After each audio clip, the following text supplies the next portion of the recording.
Welcome, welcome, welcome everyone to Sister Wives with Mary Jane Kay. Today, I'll be giving my commentary on Sister Wives, Season 16, Episode 5, Sad, Sorry, Lonely Little People. Keep in mind, the premiere of Season 17 is on September 11th.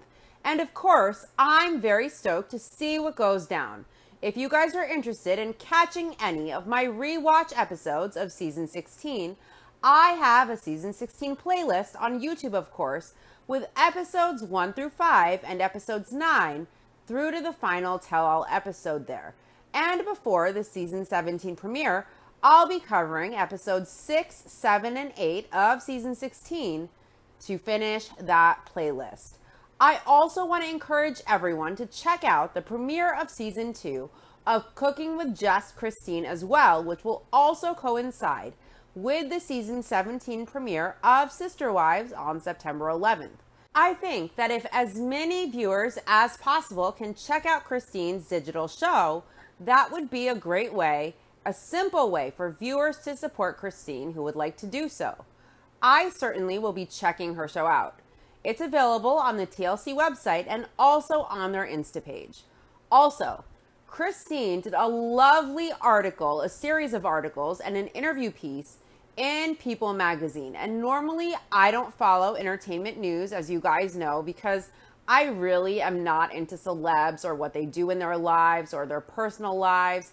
It doesn't really matter to me like at all what celebrities do, who they're with, how they live, or what they wear. All of it is of like no consequence to me. I'm really not that curious, and it doesn't affect my life in any way to see what public figures or celebrities are doing. I don't really care about it. But this isn't gossip and rumors. Christine directly did an interview and a series of articles with People, so I think we should all support her by checking it out. It was actually a very informative piece that you can easily find online, People magazine. Christine looks beautiful and radiant. And I am not going to give every detail of what she said, although it said a lot. I know you guys have minds and eyes to check it out yourselves if you're interested. But one thing Christine did that gave me a lot of satisfaction as a viewer is that when Cody said he wouldn't come to Isabel's surgery, he broke Isabel's heart. And Christine found it hard to stay with a guy who she doesn't respect. I encourage everyone to check it out because she said a lot. It's a series of articles and interview clips in People magazine, and you can find it online very easily. Christine divulges a lot. She talks about her stance on polygamy. She says she didn't like it. She says that she didn't feel like she mattered. And she talks about her relationship with Cody and her evolution and her journey. And she discusses a lot about Isabel's surgery. And she even talks a little bit about dating too. There's a lot in there that was very informative. And although I hate celebrity news and entertainment news, I really enjoyed checking this out because Christine was very candid. And it wasn't sensationalized bullshit or bullshit about superficial crap. So I encourage everyone interested to check it out online. Again, it's in People magazine if you're curious. I think Christine did a wonderful job. And she definitely looks like a weight is off her shoulders. She looks great, like she's living her best life. And she is a strong, independent woman and a great example of a mother. And as a viewer, I totally support Christine 100%. And you guys know I'm Team Christine. And for me, when I see the type of mother she is and the way she raised her kids and the way she didn't allow her struggles with such a toxic man to affect her nurturing and parenting and the unconditional love she showed the kids in the Brown family, I can have nothing but admiration and respect for this woman. I see a strong, nurturing woman that's a great example for others. I appreciate the way that Christine handled Isabel's scoliosis and her surgery and the level of respect and communication and unconditional love that Christine gave to Isabel. She never allowed her personal struggles with polygamy or with her ex affect her treatment of the kids in the family, or her love for them, or her ability to be a mom. And not all women can do that. So I really admire Christine and I wish her every success. And I encourage everyone to support Christine by checking out her articles in People and her cooking show, Cooking with Just Christine. One thing that I find interesting is that Cody wanted to do this show and he viewed himself as an advocate for polygamy. And he wanted to be a hero for his people, an advocate, a voice for his community, a leader who broke the mold. But in the process, Cody ended up showing just how toxic the lifestyle can be. And Christine ended up being the hero. Christine grew up in the faith in a polygamist family. Her family led their church. And through her experience living polygamy with Cody, Christine realized she no longer believes in the lifestyle. She hates polygamy. And she became the hero, in my opinion. She isn't just a good example of a woman who evolves, who is independent and strong, finding her voice while also being a wonderful mom and a support for all the Brown family kids, but she is a great inspiration for other women who may feel trapped or like they want to find their voice. So Cody may have wanted to be a hero and an advocate for polygamy, but instead he showed how toxic it is, especially with the way he lives it. But Christine is a hero. Think of how it must feel to be indoctrinated in a faith, to grow up that way, to have that ideology instilled in every facet of your life from birth, to only know that way, and to marry so young before you know life or the world or who you even are, and to live the way that you were taught all your life, only to discover it's not the way for you. It is painful. It is hard. It is a constant struggle emotionally and mentally and physically with all the caregiving and homemaking that Christine was doing. Christine has said she felt like the basement wife, and she struggled not only with her lifestyle, but she had her responsibilities. And she had a husband who I feel may have married her for her status in the church. Her husband didn't see Christine as his equal, in my opinion. And his go-to for any wife who expected support based on the complications with the difficult lifestyle, his go-to line was, "You signed up for this."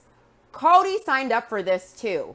Christine had to not only deal with all the constant emotional turmoil inside and the raising of the kids and the household duties, she also had to process that what she knew all her life was wrong, for her at least. And then she had to come to terms with making peace with that and figuring out who she was. And she had to find her voice. And she was able to eventually say, "I can't do this." And once Cody hurt her child, once he couldn't be an invested father, Christine knew she could not do this anymore, and she left. That takes a lot of courage. It's probably a lot to process all of this and to come to terms with it. Christine dealt with not only a bad marriage and a shit husband, and that polygamy, coming to terms with the fact that polygamy, the lifestyle, is not like what she was told that it would be. And she processed that she didn't feel heard. She also had to find her voice amid all of her responsibilities in life. And she had to process that everything she was taught was a lie. And she was probably instilled with a keep sweet mentality too. So that's a lot of hurdles to jump through to get to a point where you understand and you process and you leave. Especially when this is instilled in you from day one, this lifestyle and culture and faith. What Christine did is brave, and it was probably extra complicated because of how deeply this culture was ingrained in Christine. It's probably very hard to come to terms with understanding that what you knew all your life and everything you were taught isn't necessarily true or right for you at least. Christine was able to grow and to process and come to terms with all this while still kicking ass and taking names as the heart of the Brown family, being a great mom and caregiver to her kids and the other kids in the Brown family, all while coming to terms with her faith and the lifestyle not being for her, until eventually Christine was able to leave when she felt this was no longer something she could live with. And that takes a tremendous internal struggle and tremendous inner strength. And that's something to admire in my book. Now, let's get to what everyone is here for, my commentary on Season 16, Episode 5 of Sister Wives, Sad, Sorry, Lonely Little People. I don't normally give commentary on the previously on scene of Sister Wives, but in this one, Cody and Mary are in the car, and Mary tells Cody she's been waiting for him, honestly, and Cody tells her with a smugness and satisfaction. He bitterly tells her, and I'm not coming. Mary says she knows, and Cody says that Mary isn't courting him to that relationship. And Mary tells Cody she didn't know she was supposed to court him. I don't think Cody means court like dating. I think Cody means Mary has to entice him in some way, lure him. She has to keep sweet. She has to do things to please him. Cody has no intention to ever be with Mary, in my opinion.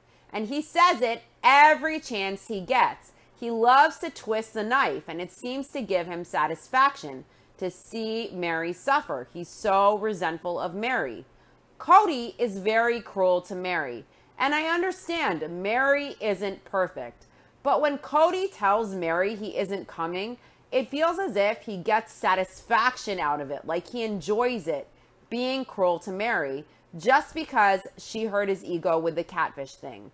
I think Cody has a lot of resentment built up towards Mary, and he mentions in a counseling session once that Mary needed to fix her relationships with the older kids. And Cody said he felt deceived by her from the start of their relationship in that counseling session, which I really don't think is the case.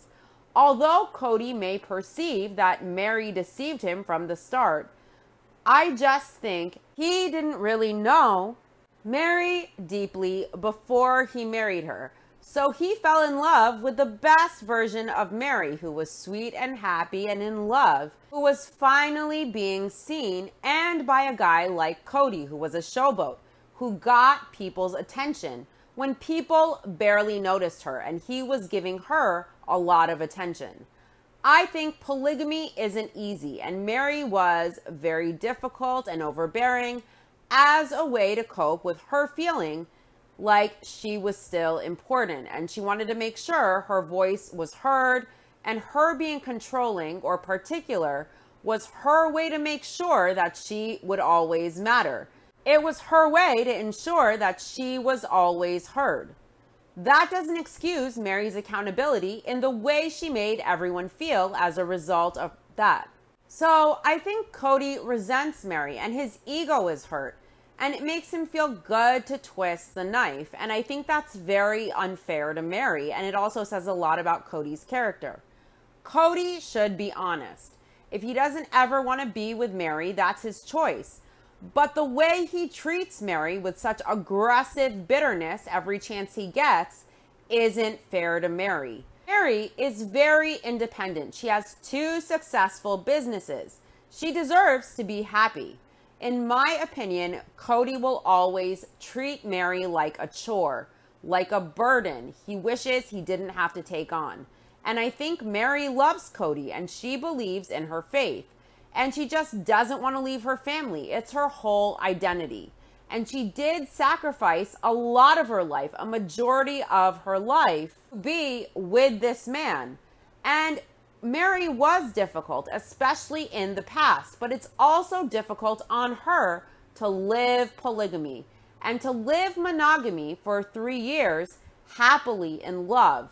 And then to have to adjust to polygamy and feeling like you matter less and less when you love your husband the same as you always did, and you see him loving other women in your own home right in front of your eyes, that's beyond difficult. So that's difficult too. Cody loves to remind his wives they signed up for this, but he signed up for this too. And so far, he isn't upholding his end of the contract. He stopped intimacy with Mary over 10 years ago, we learned at the last tell-all. He abandoned Mary as a husband. He also didn't uphold his end of the deal with Christine. he tried to remove intimacy completely from the marriage with Christine. Cody can treat his wives however he likes. They are adults. They get to choose what they feel they deserve or don't, and what they will accept and what they won't accept as adults. But kids don't get to choose. They don't get to say, I deserve better. I won't accept this. I deserve more. When they're kids, and the adults who are supposed to love, support, and protect them cannot give their children what they deserve. The worst thing Cody does, in my opinion, isn't how he treats his wives. It's the way he treats his kids. The way he doesn't show up when any decent father would. The way he allows his pride and resentment to prevent him from communicating with his kids who want him in their lives. It's the way Cody allows his resentment towards his wives to affect the way he treats his kids. Whether he communicates, how present he is, how emotionally available he is to them. Cody didn't show up for his own daughter's surgery, and she asked for him first thing when she opened her eyes. And her dad was not there. And there is no reason in the world that should keep a father from his child's surgery. None. Cody says his family is an obstacle to his goals in life, and he sure acts like it too. So the worst thing Cody does, in my opinion, is the way he behaves with his kids. How he seems to conditionally love them and allow the way he feels about their mother to affect how he treats them, how he treats his kids, and how present and invested he is. Cody says he wants to be the head of this family. He's no longer the head. He isn't respected. Blah, blah, blah, whining bullshit. You know how Cody goes on. But Cody doesn't have the qualities one would look for in the head of a family or a leader. Cody doesn't even hold up his end of the contract he signed each time he took on a wife. And when he decided to have almost 20 kids, he can't show up as a husband or as a father. And he doesn't seem to prioritize his kids over himself. And I know people speculate Robin is in Cody's ear, and she probably is. But what kind of human being, what type of father would allow a favorite wife's preferences to supersede being there for his daughter? That's just speculation, of course. But if that were the case, who lets a wife stop you from being with your daughter and another wife during major surgery? I thought Cody was an alpha male. Maybe he was taking a day off. That day, it's hard to pretend to be something you're not all the time. On the show, Cody loves to label himself an alpha male. He mentions it, especially in the earlier seasons, every chance he gets. He even announces to his friends that he's an alpha male. Cody wants it known. He's a strong man's man. But this isn't how a man acts. A man, a head of a family, would be there with his daughter during the scariest moments of her life. No matter how they felt about that child's mom or what any other wife wanted, they would be the head of the family. They would lead and know how to prioritize. And they would never let fear override their heart and their obligations. Cody said he was scared. Isabel said her dad was scared. That's the reason Isabel thought Cody did not go to her surgery. Was Cody scared or was he whipped? Mary says lots of people ask why she is still there. They tell Mary that Cody clearly doesn't love her. And Mary says this is a very conscious choice that she is making to stay. I wonder if Mary stays not only because the family is her identity and not because she holds out that much hope of Cody ever changing, but that for her, faith-wise, she can't leave. She can divorce Cody, of course, that's permitted in the faith, but she won't get to heaven unless she lives polygamy, and she believes in an afterlife with her family there. And so for her, leaving costs a lot spiritually. And Mary feels very loyal to this idea of her family as well. If Mary believes in her faith, leaving would cost a lot spiritually. It's breaking a very sacred bond. And in the faith, there is a lot of emphasis on the afterlife and being with your family on your own planet, having your own kingdom in the afterlife. So if Mary still believes in her faith, when she says that this is a conscious choice, maybe it's actually about the spiritual aspect of this. Robin says it's important to her that they get out on Coyote Pass. She's frustrated, and she frustratingly says she hopes they can get this damn thing figured out. And it's like she has a stick up her butt. She's very cynical about it. She always seems very uptight, like she just needs to react. They flash back to the scene of the wives and Cody picking lots on the land, and Christine saying that she doesn't want to move onto the property. She wants to move back to Utah. And she says she and Cody are struggling more than ever before, and the best she can give today is just to pretend. Christine talks about Isabel's scoliosis diagnosis, and she says now it's time for surgery. And there's a flashback to the scene of Christine, Isabel, and Cody talking about getting the surgery outside of Christine's house. And Cody says if we are going in September for the surgery, he doesn't think that he's going to be going. And Isabel looks like someone stabbed her in the kidney. Christine looks pissed, like she's trying to just stay chill. And Cody says he doesn't want Isabel to be bitter that he wasn't there to do that. So it's hard that they are doing this without him. Are you kidding me? It's hard for him that Christine and Isabel are doing this without him? Newsflash, he could be there with Isabel if he wanted to be. Cody is a man that if he wants something, he will definitely do it. And Robin is that way too. So if Cody wanted to be there, he would be. A pandemic would not stop him. Another wife possibly could not stop him. His pride would not stop him. His resentment with the child's mom would not stop him. Nothing would stop Cody if he wanted to be there, in my opinion. I think it's interesting that Cody is so afraid of COVID.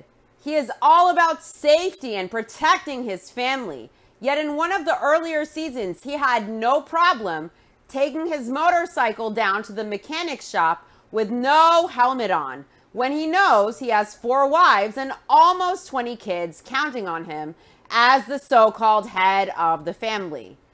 He doesn't protect his own safety, but Cody wants to protect everyone, to be the head, to be the leader of the family, to promote safety, to protect everyone, when he doesn't even protect himself with a simple motorcycle helmet. And then Cody lets fear of something that could happen, possibly catching COVID, override being there for his daughter's surgery that has major risks. It's very major surgery. And Cody prioritized fear of a possibility over actually being there for his daughter, who was in a life-threatening situation. And that's not how the head of anything would prioritize things. Cody is selfish, in my opinion, and he seems to view everything in terms of how it affects him only from his perspective.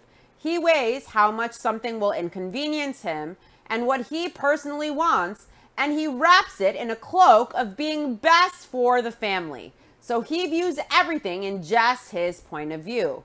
Even with Isabel facing major, risky, life-threatening surgery, he cannot even begin to consider this from Isabel's perspective or Christine's. Notice how Cody says it's hard that they are doing this without him. It's hard for him. He never mentions what Isabel will go through. He isn't concerned with Isabel needing him, or how hard this will be for her, or how much pain she will endure, or how much pain she has endured, doing the exercises and wearing those braces just to please her dad and to try to avoid an inevitable surgery. Isabel had constant pain or she would not be doing this surgery. And Cody wants to mention that it's hard for him. It's not hard for him that he can't support Isabel or that his daughter hurts. It's hard for him because she might become bitter and resent him later. It's not about Isabel that he's upset. Cody isn't upset that he can't be there. He isn't upset that he can't be her comfort. He is upset that it might cause her to be bitter towards him. It's all about how it affects Cody, not the effect his decision of not going when he easily could have will be on his daughter. His daughter will always know that he wasn't there as her dad during the scariest moment in her life when he could have been there. Cody doesn't know the effect of this on his wife, who had to do this with her daughter alone. This is a major life-threatening surgery, and Christine is strong. She doesn't need Cody at all, but it would have been good for Isabel's sake had Cody been there. And Cody wasn't worried about Isabel and how she felt as a result of his absence. No, he was worried about how it will affect him, that she will be bitter. It will affect how she feels about him, because everything is about Cody and his ego, even his daughter's major surgery. The episode opens in New Jersey. Isabel is excited to get the scoliosis surgery, and Lee and Gwen are excited to be in New Jersey for a while. And Christine is doing her best to make everything as positive as possible. Christine is staying at her sister's house in New Jersey. She's only an hour away from the surgery center. Wendy is Christine's sister from the same mom. And she is in a monogamous relationship. They don't live polygamy, but Christine's sister accepts Christine and her family, and the Browns living plural marriage. Christine explains that even though it's COVID right now, they will still get the surgery, and Cody can't join them for the surgery because of COVID. Christine says Cody would love it if Isabel waited to do the surgery so he could come, but waiting isn't an option. How could Cody even consider waiting, knowing his daughter is in constant pain every day of her life? Or is Cody so oblivious that he didn't know about his daughter's constant pain? She went through extra pain too, just to please her dad, who did not want the surgery. And he went to a doctor who had day and night braces and an exercise plan. And their main doctor told them that wasn't going to work. But Isabel did it anyway to please her dad. And Cody couldn't even check in enough to be aware of the level of his daughter's pain. Isabel showed up for Cody. She tried to please him. She put herself through tremendous pain to avoid that surgery like her dad preferred. But in the end, despite her best efforts, she had to do the surgery. And she tried for Cody to avoid this. But Cody did not try for Isabel. He did not show up. And then he has the nerve to suggest she wait while she's in tremendous pain that affected her life and her quality of life. And Cody wants them to wait so he can attend. Any decent human, any decent father would drop everything to be there. Tornadoes or not, rain or not, COVID or not. How can you look your daughter in the eye knowing she is suffering in pain every day and suggest for her to just wait? Or worse, that she go alone in pain and fly across the country to do this surgery alone like Cody first suggested. Cody even suggested that Isabel wait 6 months when she was 17, and a viewer of mine very astutely pointed out that maybe Cody wanted to wait till Isabel was 18 so he would not be financially responsible for what insurance doesn't cover. And after the conversation I saw last episode with Christine and Isabel expressing her pain level to Cody and explaining that they booked the surgery, and Cody mentioned waiting 6 months, and Christine mentioning later in that episode that Isabel was 17, it clicked for me that maybe that was a big part of Cody's decision to want to push the surgery off too. I couldn't stand that someone I love would be in pain knowing that it can be fixed The money doesn't matter. The effort doesn't matter. The sacrifice doesn't matter. When I know that there is something to end the suffering and the pain, that there is an option to relieve that, oh my God, I would go to the ends of the earth to do it. To live with chronic pain, whether it's physical or emotional or mental, to live with it all the time, every day, every hour, every minute, as you have to also live your life, it's such a heavy burden. And the money and the effort to remove that pain, when it is a possibility, all of that pales in comparison to that person being free of that pain. So I don't know what Cody's real primary motivation for not supporting this and for not wanting to go is. We can speculate all day. We can go by his words that don't always match his actions. We can say maybe it's Robin, maybe it's financial, maybe it's his resentment towards Christine that he extends to Isabel. Maybe it's his fear about COVID. Maybe it's about this. Maybe it's about that. It could be all of the above, or one of those reasons, or some of those reasons, or none of the above. But there is no excuse in the world to justify not being there as the so-called protector of the family, as a human, as a dad for your loved one, for your daughter, when you know that they are doing a major surgery and their life could be at risk. God forbid should something go wrong. That supersedes any other thing that needs protecting in that moment. So there is no explanation why this man was not there. Christine explains that COVID isn't the ideal time to do this, but Isabel is just in too much pain. So she needs to have this surgery now. And Isabel is sad about Cody not coming. She really wants her dad there so badly, Christine says. Christine explains that she and Cody are in a tough spot right now, and she really doesn't mind getting away for a while, but she knows it will still be there when she gets back.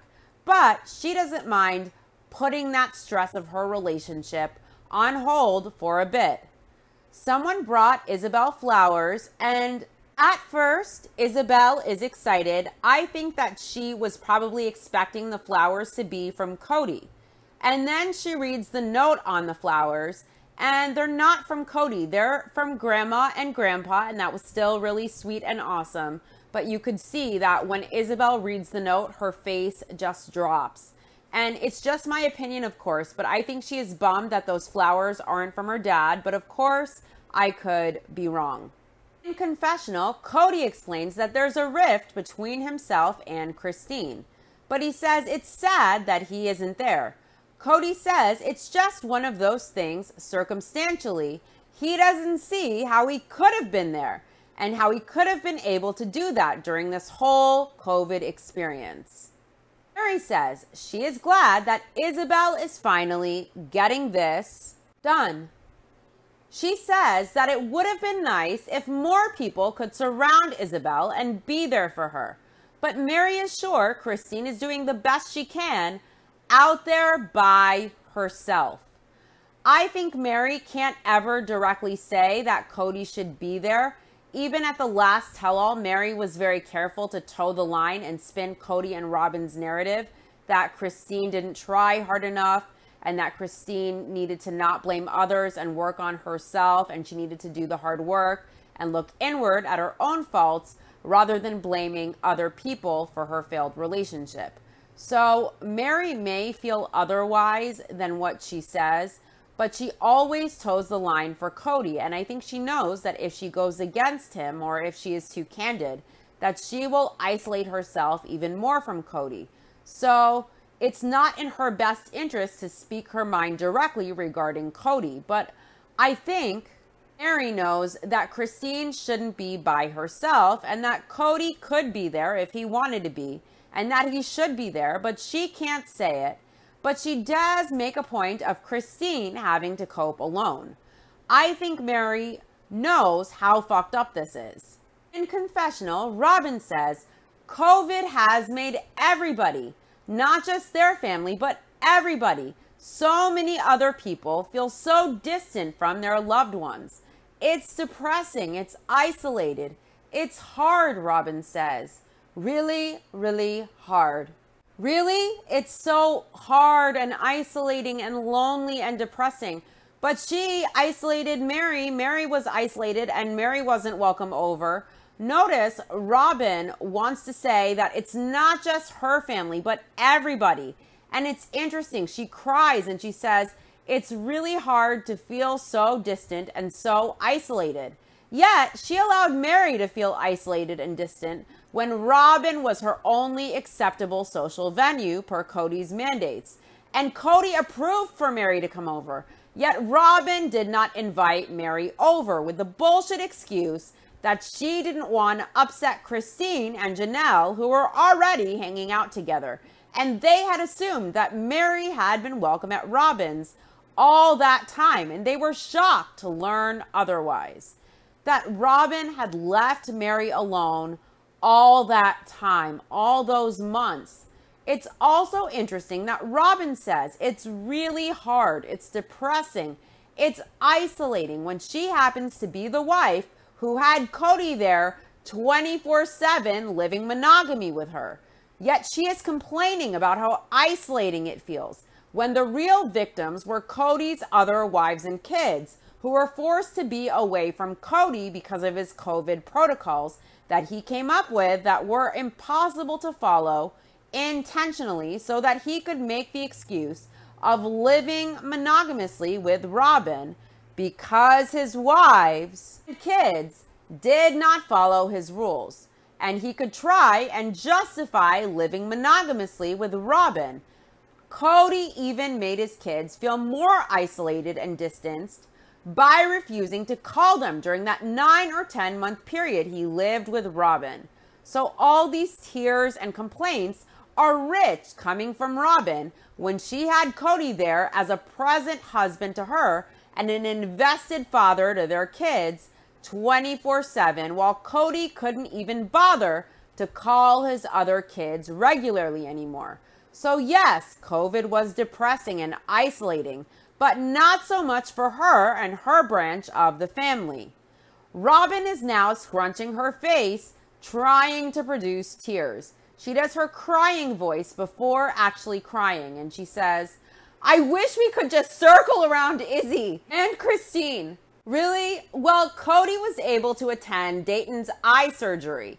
Robin knows she is the favorite wife, and she knows she whispers, and Cody listens. Remember the talking to that she gave Cody about how to address not moving to Utah with Christine?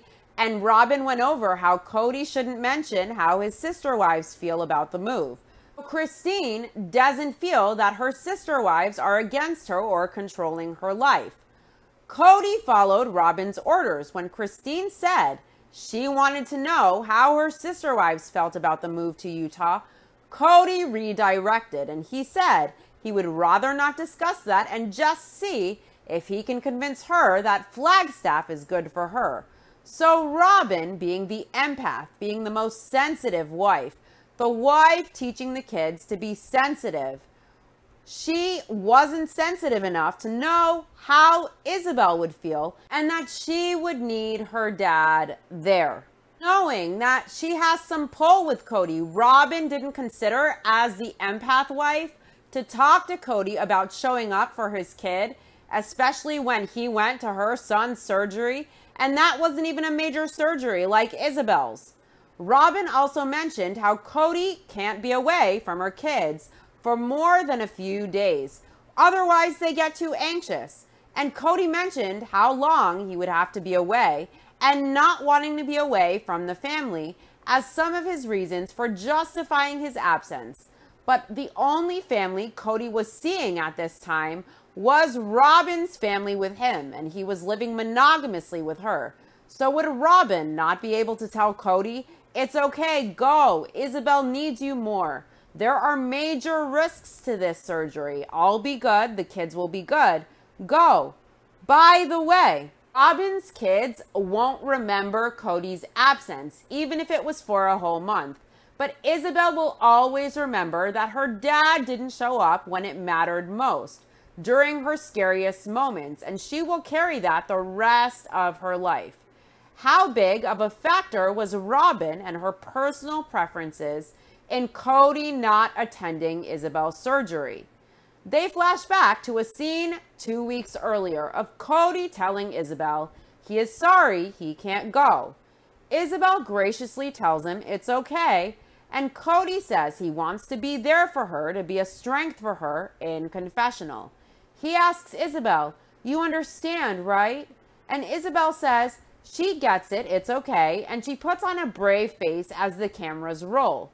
Cody asks, "You're not going to become a bitter old housewife because your daddy didn't do this for you?" And Isabel says no.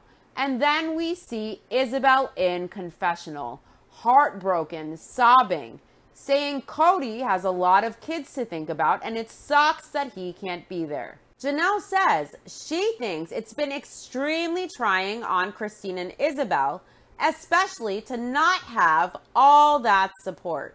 Janelle says she feels it deeply. She feels it very deeply on an emotional level that they aren't there to help Isabel and Christine.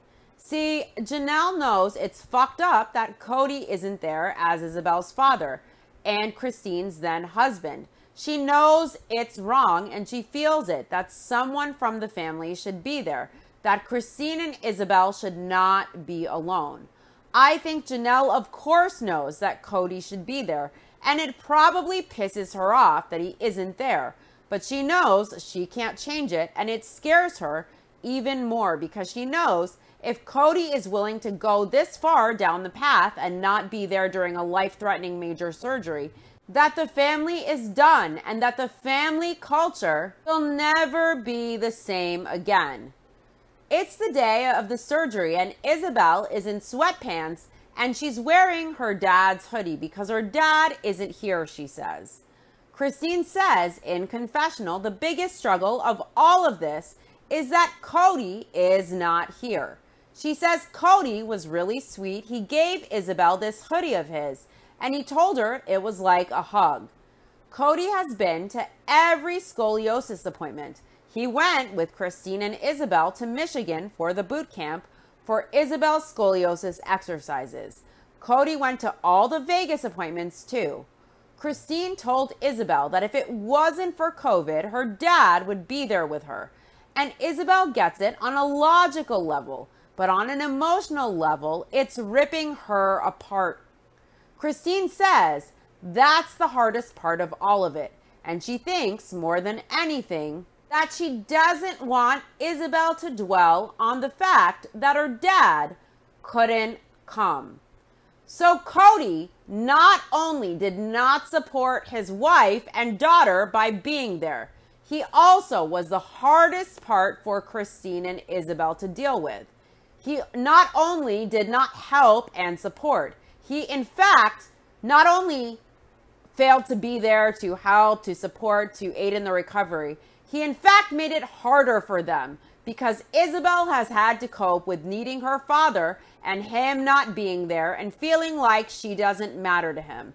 And Christine has had to not only do this alone, but she has had to also comfort Isabel as to why her dad isn't there. And it makes it harder for Christine and it makes it harder for Isabel. And this is already life-threatening surgery if anything should go wrong. Cody has made it more difficult for his daughter when it was already hard enough what she had to endure. And Christine has had to explain it away and justify it to ease Isabel's mind, so it doesn't affect her too much more than it already has to. Christine trusts Isabel's doctors. She isn't concerned. They found the surgery with the screws and the fibers that is less invasive than the traditional surgery with the rods. It's still major surgery though, and they go in through the side, they slice between the ribs, they pry the ribs apart, they collapse a lung, and they move that lung out of the way. Then they attach the fibers with the screws to the spine, and they tighten it up using the screws and the fibers straight in the spine. Christine explains how it is so hard to watch your kid be wheeled away from you for the surgery.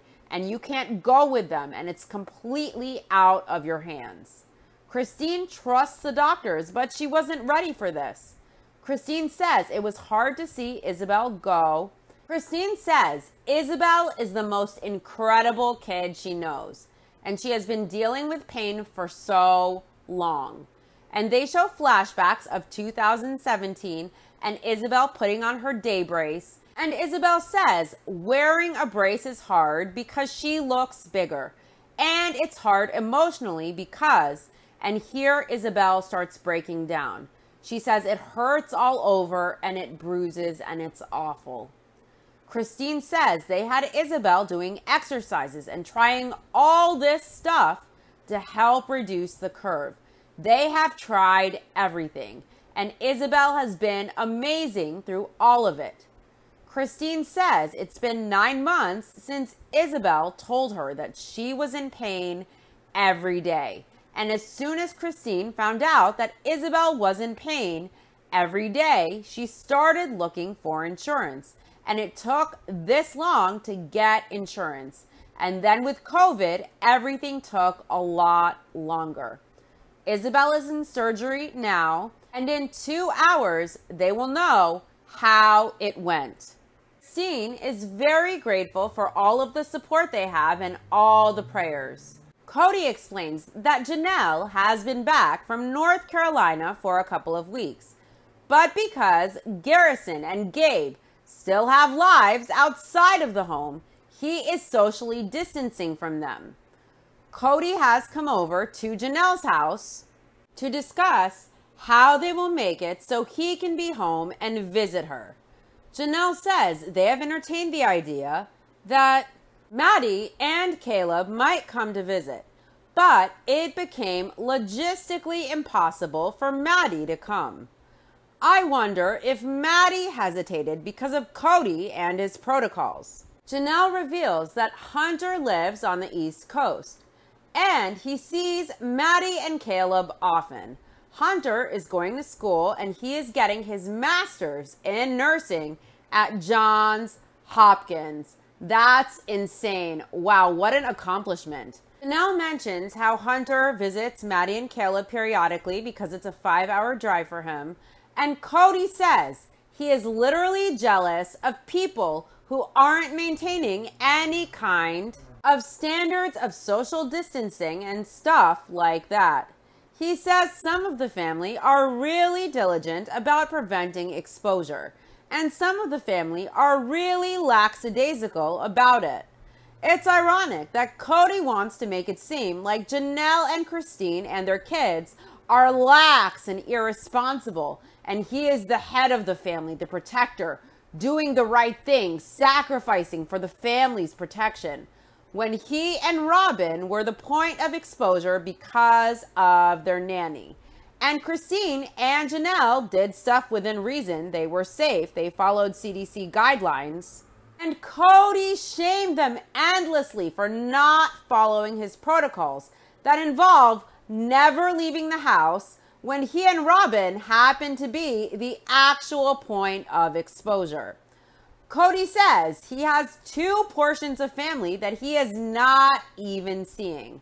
So that goes to show that when Cody gave the reason for not attending Isabel's surgery, he said he could not be away from his family for so long to be with Isabel.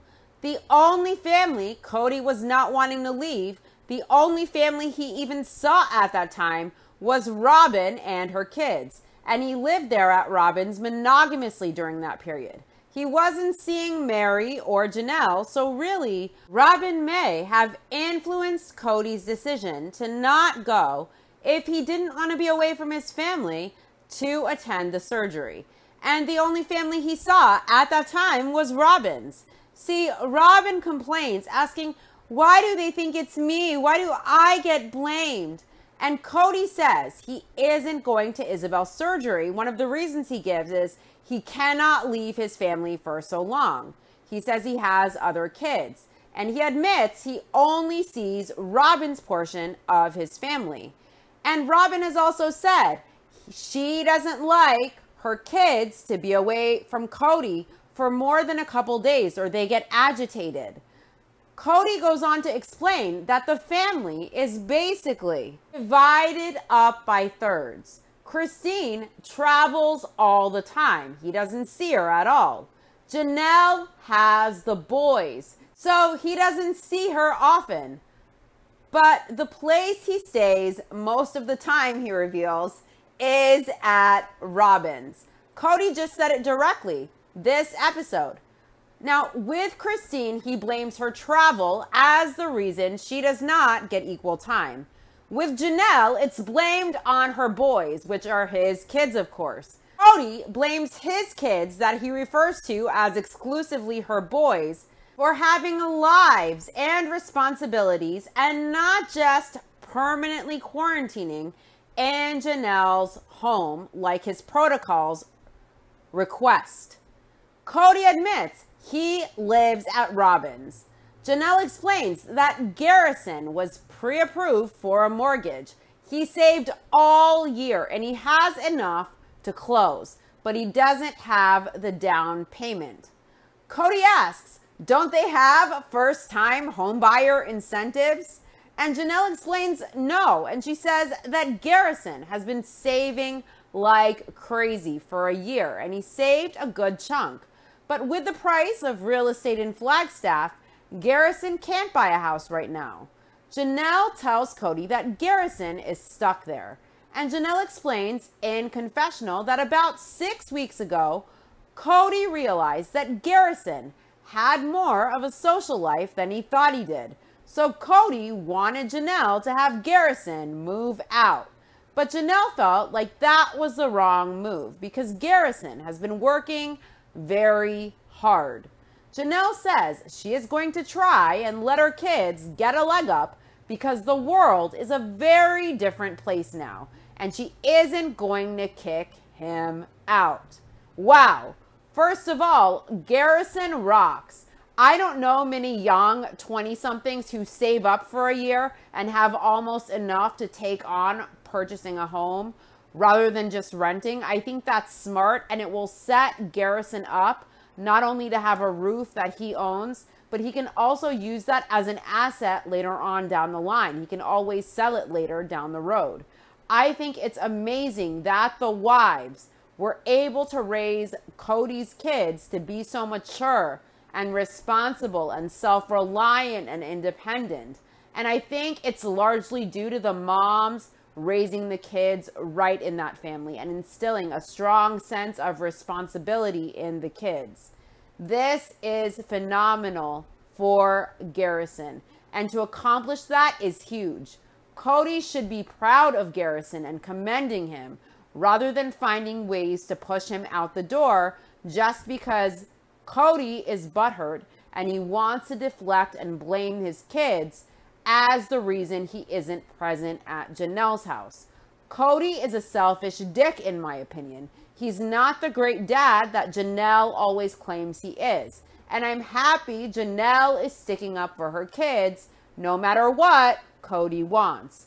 There should always be no question. As a mother, in my opinion, you should always put your kids first, even ahead of your husband, because your kids will always be your kids permanently. Your husband might be there permanently. He should come second or at 1.5. He should matter a great deal. I'm not saying your partner or your spouse or your husband shouldn't matter, but people can always grow apart, and your first responsibility as a parent is always to your child, no matter what, in my opinion. Cody tells Janelle she is behaving as if this is their problem. And Cody says Janelle is trying to get him to help solve Garrison's problem because they need him to move out of the house so that he and Janelle can get back to their normal lifestyle. In my opinion, I don't think Janelle cares. I think she would rather have her sons there than Cody there. Janelle's world doesn't revolve around Cody. And in my opinion, Cody is just pissed, trying to push Garrison out because he sees Garrison as an obstacle to going over to Janelle's. I really don't think Janelle cares if Cody is there. And I think Janelle will always pick her kids over Cody. And Cody wants to insert himself there, probably to try and reestablish control. And he wants to blame his kids for not showing up and for not giving Janelle equal time. Cody should be commending Garrison. He is doing what Cody couldn't do at that young age. Cody was always struggling financially, living in rentals. And Garrison won't struggle when he is young like his dad did. He will work hard, he will have a home of his own, and he did it alone as his mom allowed him to live there just to save. And that's phenomenal of her to do, and that's also phenomenal hard work of Garrison to do. And Cody is just so bitter that his ego is bruised, that he can't see what a great accomplishment this is and what an amazing son Garrison is. Instead, Cody sees it as a huge problem that Garrison has to save more for the down payment. So it prevents him from doing what he wants and seeing Janelle to try to reestablish his place in her home. Cody is selfish. Everything is about him and his ego and what he wants. He doesn't even see his kids and his wives anymore. Cody says Garrison is an adult and he needs to deal with adult things. Listen, Garrison has accomplished almost saving for a whole house in his 20s. Cody had to struggle paycheck to paycheck and live in rentals, and he didn't have a very strong work ethic or practicality when it came to finances at Garrison's age. And Garrison does have that. So maybe Cody needs to heed his own advice that he is an adult who needs to do adult things himself. Garrison seems like a mature adult. Cody is the one who complains that he is no longer the head of the family when he can't even prioritize sucking it up and attending Isabel's surgery, even though he fears it and it inconveniences him to be an adult. Being an adult means sucking it up and doing a lot you don't want to do, like showing up to work every day, having to endure surgeries, going to appointments. But you show up, you adult. And Cody wants Garrison to adult when he doesn't even adult himself. He didn't even go to Isabel's surgery because he feared COVID and it inconvenienced him. It got in the way of his cozy life with the favorite wife. And Cody didn't act like an adult dealing with adult things. Instead, he allowed Isabel and Christine to do the adulting alone as he whined and whimpered about how it would affect him not being there for Isabel and not the other way around. Janelle tells Cody that they have always done what they could to launch their kids and stabilize them. And Janelle mentions how Maddie and Caleb lived with them. And Cody says they gave Garrison that launch years ago. And Janelle tells Cody they never had to help Garrison through school or anything. Janelle says they got Garrison a car. That was it. He went to the military and he did the rest on his own. Janelle says from the beginning they did all they could, even sacrificing some of their retirement finances to try and make sure the kids were all launched and stable. So the version of them doing that for Garrison is this: letting him stay home and save his money for a down payment on a house. Cody says Garrison isn't willing to maintain the standards they need for the social distancing, and so that affects his relationship with Janelle and his relationship with Savannah. Cody says he misses all of his kids, but Savannah and Janelle aren't the reason that he has to be away. Gabe and Garrison are the reason he has to be away, he says. They are making choices that affect the entire family. They are making choices that affect him. Cody says now Janelle has to choose between him and the boys. Janelle will pick her sons. Any reasonable mom will put her kids first. Cody must be smoking the good stuff if he believes any of his wives, other than maybe Robin, would pick him over their own kids. No way. That's not even an acceptable request of Cody to even make. Cody says Janelle is choosing the boys as if he is surprised that a mother would prioritize her own kids over him. All Cody knows is himself and his ego and how things affect him. Cody never seems to consider how his behavior affects anyone. He just blames his wives and kids as if they are his adversaries that he has to beat in some twisted game. Cody doesn't have to be away. He is choosing to make up impossible COVID protocols, and he insists he will only be around people who follow his protocols. And his rules include things like never leaving the house. Kids who go to college and work can't be expected to completely stop living and fulfilling their responsibilities, just so Cody can stop by and turn in his homework and see them for a little bit, treating them like an obligation. Cody doesn't have to be away and let fear control his life. Cody is consciously choosing to do this, and this protecting his family from COVID and the way Cody does it and his rigidity, that is what is causing more damage in the family than COVID ever would, in my opinion. It's interesting that Cody wants to blame his sons for why he just can't see Janelle and Savannah. It's their fault to Cody when he is the one who made up these intentionally impossible rules. Probably because he doesn't want to be there and show up anyway. Cody is a man that if he wants to do something, he will definitely be doing it. So if he wants to be invested, he will. Now, Cody is blaming his kids and resenting them and trying to build resentment in Janelle for her kids and their behavior. He wants these responsible adult kids out because his ego got hurt. But Robin's adult kids, who I doubt are saving for homes of their own while getting a free ride, are more than welcome to live at home. And Cody is happy to have them because they blindly obey his wishes and they stroke his ego. Cody's sons aren't affecting his relationship with Janelle or Savannah. Cody and Cody's behavior alone is affecting his relationship with Janelle and with Savannah. And Cody is the one who made up his own rigid rules that are impossible to follow and that are completely unnecessary.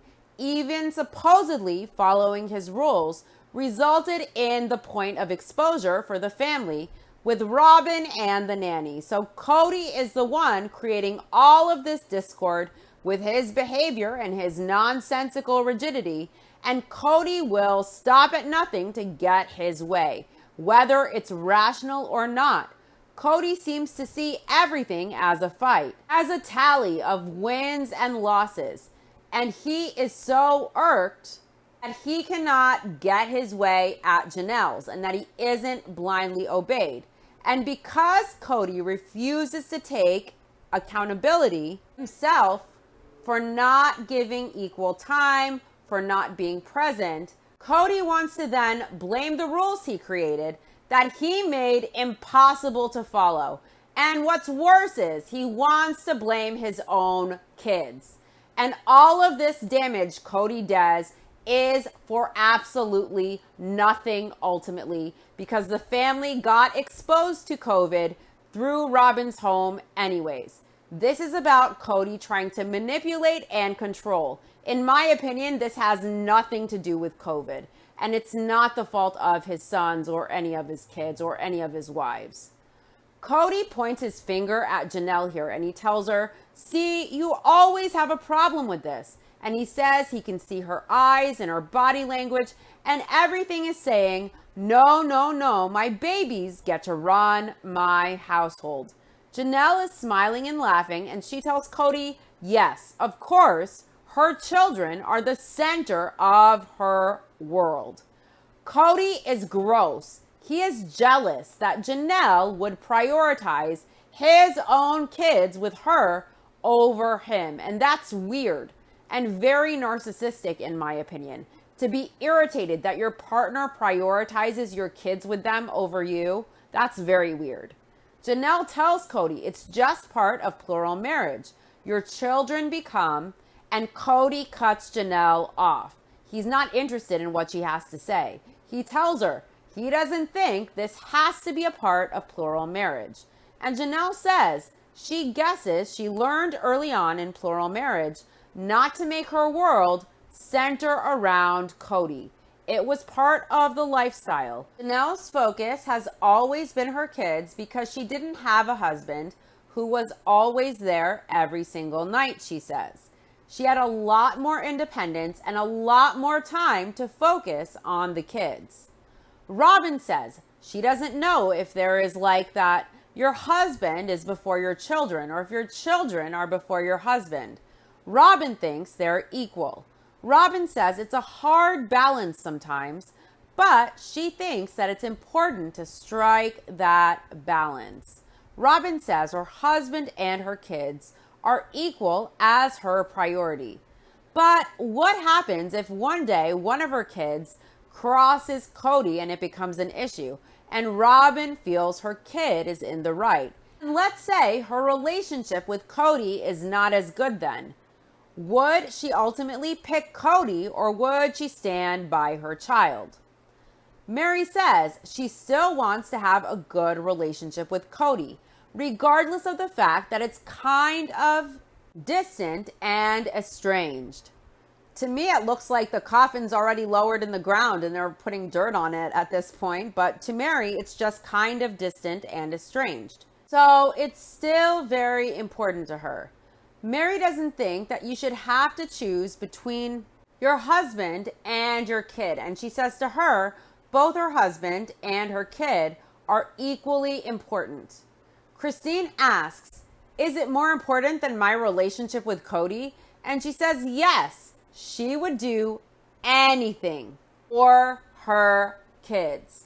Christine says her kids really have been her companions throughout her life. And Cody tells Janelle that Christine has given him an ultimatum that either she won't conform to his rules at all or else they have to be able to do it in a way that gets the whole family together. So it's either the whole family or nothing with Christine. But Cody tells Janelle that's the life she wants very bitterly. Confessional, Cody says he feels like they are just in two totally different places. And there is no effort to have him around more. Why would any of the wives that he constantly blames and shames as the mother of his kids, of the kids he also blames and shames and deflects on and criticizes, why would they ever want to make an effort to be around him? Cody is so egotistical. He's selfish. He's bitter. He's resentful.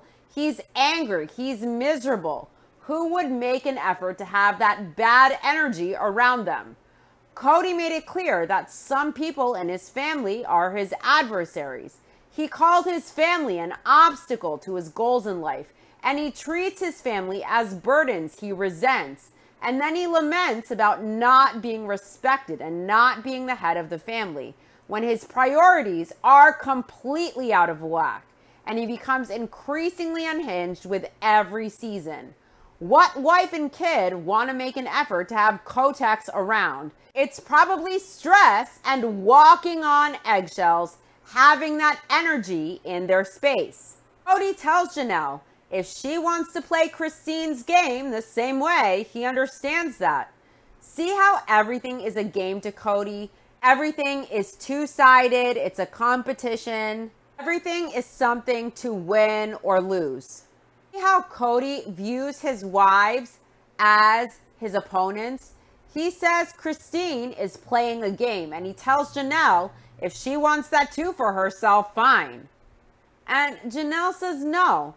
And Cody says it's not fair to him or to her and their relationship. And Janelle says it's not fair. She has hated this 6 or 8 weeks because in the middle of the night, she wonders if this is personal. She wonders, does Cody not want to be here?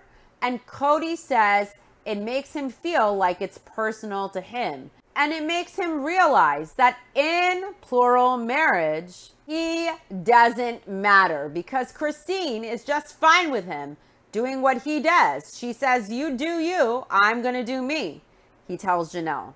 Now, I feel like Cody is trying to set the stage for saying in the next upcoming season that he too is a victim of the lifestyle, of the demands of 4 wives, of the unreasonable expectations placed on the husband in the lifestyle. Now Cody wants to say his voice isn't heard. He feels he doesn't matter in polygamy. But how many times has Cody made his wives feel they don't have a voice and they don't matter since he got them to sign up for this, as he puts it?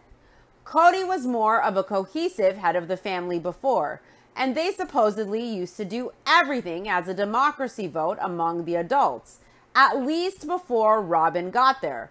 And Cody abused that system by at times ignoring the vote and doing things his way.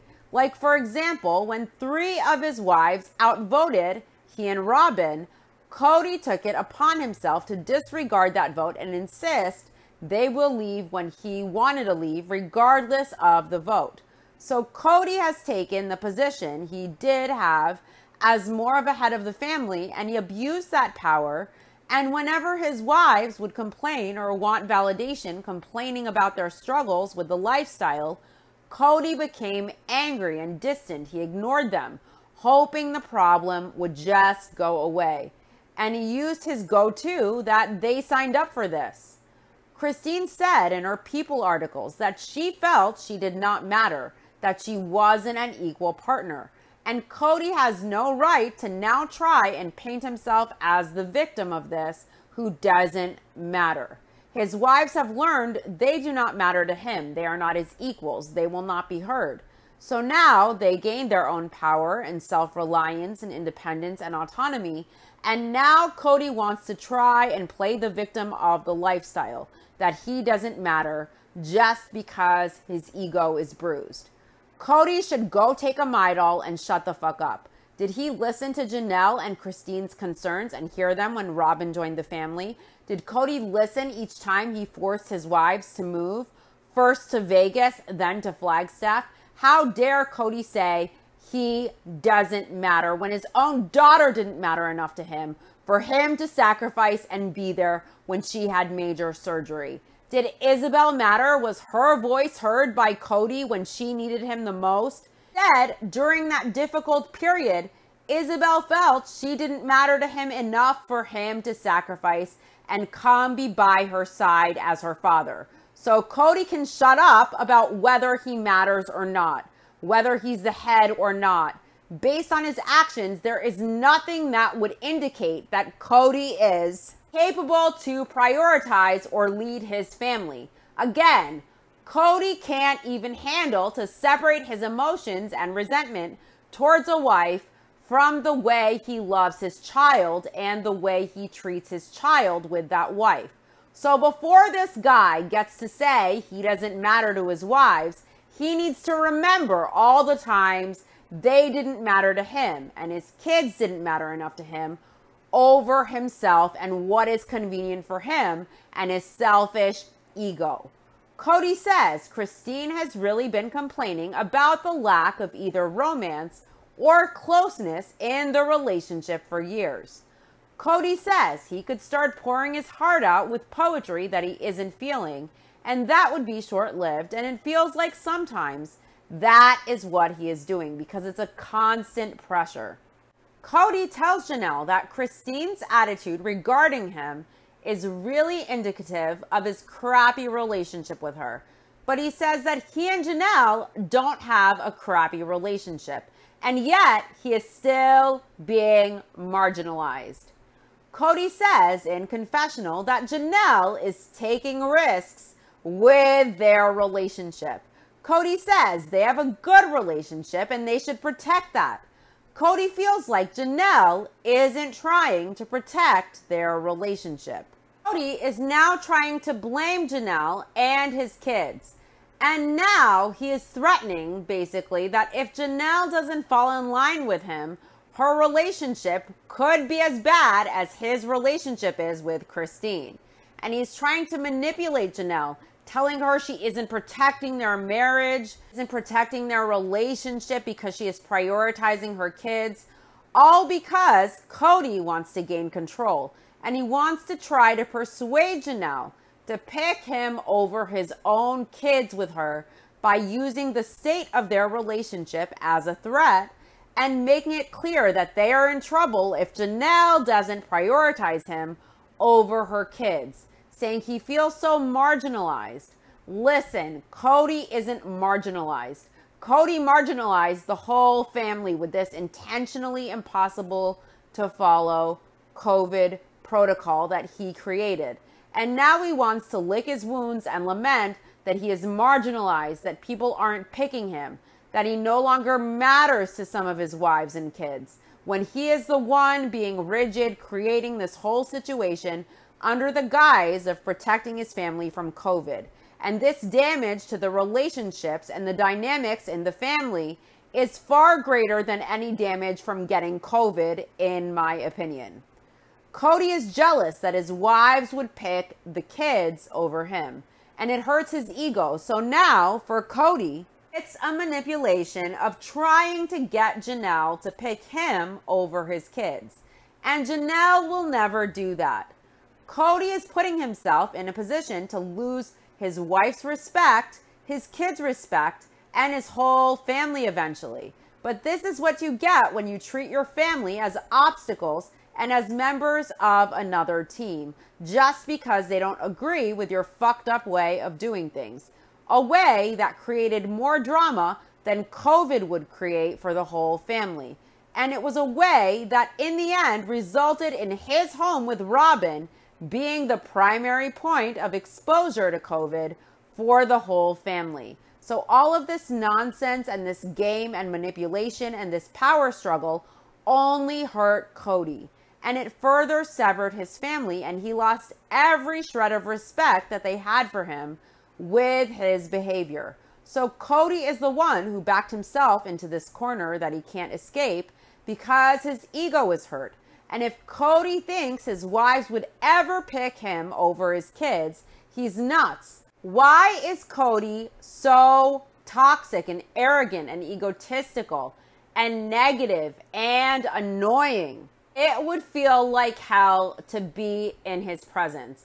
Who would pick that? Life is way too short for all of Cody's negative energy and doom and gloom and arrogance and ego. I could not.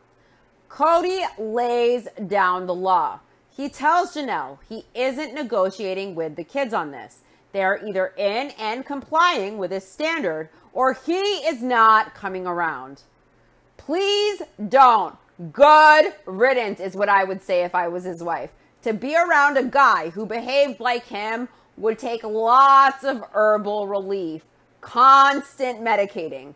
Cody has the type of energy where he walks into a room and he's so negative and seething and intense that he probably sucks out all of the light, and you feel it when a person like that enters your space. I'd keep him out and I would sage every inch of my home. Cody says, resentfully as usual, that he is a polygamist. He did crazy shit to get into heaven, and he will do crazy stuff to prevent somebody going there early. So dramatic. Wow, he is so protective. But again, his daughter Isabel was the child closest to death during that major surgery where anything could go wrong, versus hypothetically possibly getting COVID that one most likely lives through. He's so concerned with preventing his family from death, but he could not go to Isabel's surgery that was major and life-threatening should something go wrong. So I don't buy this fear and protection bullshit Kotex is selling. I don't buy that Cody is really that afraid of COVID. I think this man is play acting at being afraid, that he is so scared even of his own shadow. But let's remember, he rode his motorcycle with no helmet in an earlier season. He let Saul jump in a huge trench. He swam in the prairie dog infested plague pond. He allowed Truly to get so dehydrated during his watch that she almost died. And now he wants to be the protector from a virus that is just a possibility and not a certitude, while his daughter was most certainly being sliced open with her lung deflated and moved to do this corrective surgery. And Cody could not be there to protect and support her when it was more of a possibility that she could have had a risk than the possibility of him getting COVID if he wore a mask and washed his hands. So Cody is fucking full of it. Janelle tells Cody that she knows that she can't stay away from him for too long. She is heartbroken about her boys. She doesn't know what to do. And Cody says Janelle is stonewalling him here. He isn't making any progress. Cody stonewalled his wives anytime they had any struggles with the dynamics or the lifestyle. Cody refused to even listen, let alone to validate his wives and how they felt or to communicate or compromise. Cody would get impatient and angry and cut them off. Cody wasn't even willing to listen to their concerns, ever. Yet here he complains that Janelle is the one stonewalling him. He isn't making progress. He is just pissed that she didn't bend to him. Cody says Janelle misses him, so she wants him to compromise so he can come home rather than her making everybody in the household obey his protocols. And Cody is done because they aren't getting anywhere. Cody says plural marriage is a struggle. It's a hard thing. He announces in confessional that he is not the head of this family. He says he is the head of the household some places, but he isn't right here at Janelle's. And that's not the deal they made when they got married. It's interesting that Cody always tells his wives when they complain about their struggles, you signed up for this. In other words, you agreed to this, so don't come to me now and expect me to support you through this. It's not my problem. And now Cody is saying the deal was for him to be the head of the family when his wives married him. And now some places he is the head, like at Robin's, where she makes him think he's the head, but she's really the head. Whereas other places, he isn't the head, he says, like Janelle and Christine's place, where they don't just blindly yield to him. See, for Cody, this COVID thing is not only about getting his way so he can live monogamously and cast off the burden of his obligations to the wives he is tired of. This is about Cody wanting to try and gain more control in each house. And Cody knows the kids take precedence over him with his wives. So he wants, in my opinion, to create discord between the moms and the kids so that the kids will exit scene as soon as possible and he can again become the priority to his wives. And then nothing will stand in the way of him being the head of the family. To Cody, this is a game about becoming the head of the family and gaining power. And his wives and kids are his opponents on another team. That's how Cody views it. And Cody's ego needs for him to be the priority and to be the family authority. And so this COVID thing, in my opinion, underneath it all, it has nothing to do with fear and protection. I think this is Cody's way of trying to manipulate things to his advantage. His arrogance, in my opinion, allows Cody to believe that if he plays his cards right, even to the detriment of his kids, he can again be the head of each household. But the wives don't need Cody to be the center of their world. Their kids are the center, and they have no interest in giving Cody that level of importance in their lives when they know they don't all matter equally to Cody. Cody broke the agreement with his wives when he allowed himself to have an obvious favorite wife, and he made it clear that wife mattered most. And from day one, that wife received full investment from Cody, while the others received a quarter of what Robin got from Cody. So when they realize they have no voice, they don't matter to Cody, and not only does Robin matter to Cody, and not only are her kids treated differently, but also Cody is capable of full investment, and he jumps all the way in the pool with Robin. They realize they don't want Cody. They don't need Cody. Cody doesn't make their world spin. And it's easier without him. It's happier without him. It's more peaceful without Cody. It's less stressful without Cody. They don't have to walk on eggshells. So if Cody really cared to be the head of his whole family, he should have held up his end of the deal. Deal he entered when he married each of his wives, saying he could do this, saying he could treat all his wives same, that he could love all of them and commit to all of them and the kids that they would eventually have. But Cody broke the deal long ago when Robin entered the picture, and when she prioritized Cody and Cody prioritized her as the original family, still prioritized the group and the whole family over the self, Cody's priorities changed, and so did the family dynamic, in my opinion. If Cody wanted to be the head of the family, maybe he should have listened to his wives. Maybe he should have heard their voices and showed them that they mattered and that they were heard and considered. Instead, Cody showed them he resents them and he relegates them to the burdens of an obligation, referring to his family as an obstacle to his goals in life. How can Cody's family be his priority and the most important thing to him that he wants to be the head of, that he wants to protect, and also at the same time be his obstacle to his goals in life? What are his goals? What are the intentions in Cody's heart? Or is Cody just running off of his ego and his arrogance, becoming more and more unhinged as the seasons pass? And he shows us he is his own worst enemy, and he has been this whole time. Christine explains, the surgery took 2 extra hours, but it went well. It was a rougher surgery than anticipated, but Isabel's curve is 15 degrees now. Christine says it's really hard to see all of this hardware in Isabel's body. There are a bunch of screws in Isabel's spine, but 15 degrees is a huge success, and it's for life. Christine got to see Isabel for the first time after surgery, and she walked in the room. And Christine says Isabel is fine and she's under the anesthesia still, and it's good and the surgery is complete. Isabel is waking up and she asks if the surgery is done.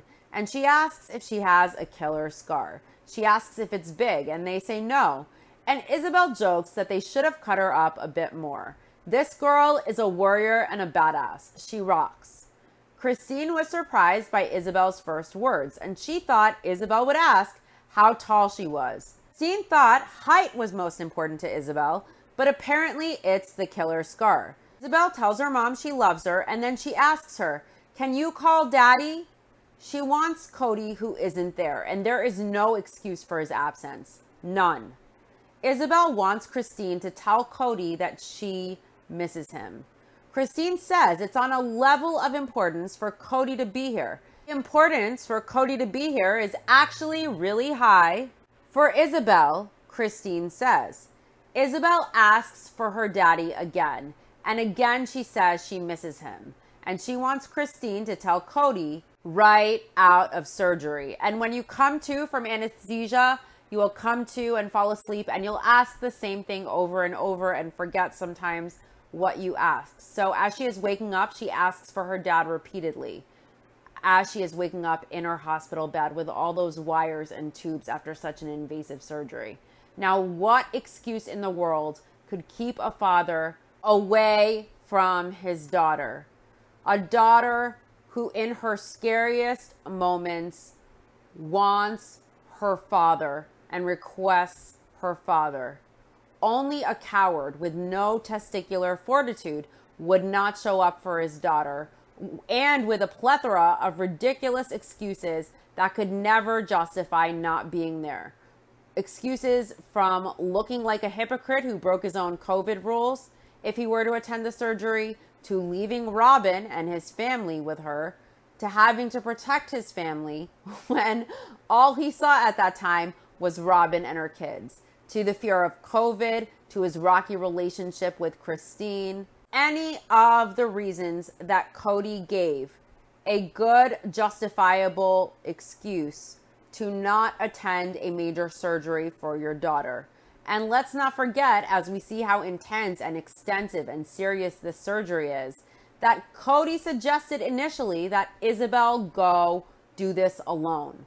Cody is a coward. I really don't know how this guy can look himself in the mirror or put his head to the pillow at night.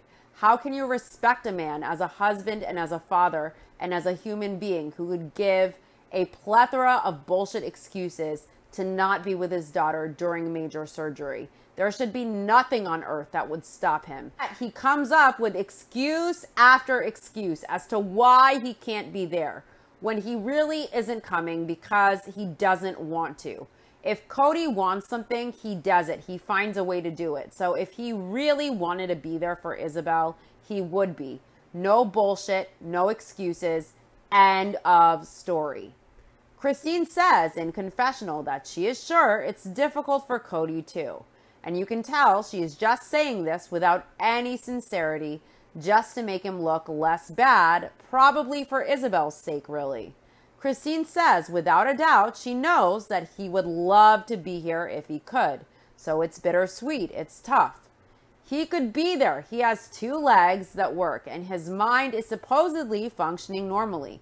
There is nothing preventing Cody from being there at all. And Christine knows that, but she also has a daughter to protect. Cody should be ashamed of not being there for Isabel and for allowing her to feel she did not matter enough for him to sacrifice and be there. She probably felt she wasn't loved enough by him for him to sacrifice and be there, especially after she sacrificed for Cody. She desperately tried to please her dad, doing painful exercises after school. Instead of having friends over, she was wearing a brace during the day and wearing a brace at night, doing these exercises every day after school, going through constant pain to try and do this Cody's way and prevent surgery, even though the doctor said most likely this would all end in the surgery. Cody mattered to Isabel. She put her body through pain to please him, but Cody couldn't be bothered to show up for Isabel. And Isabel will remember that the rest of her life.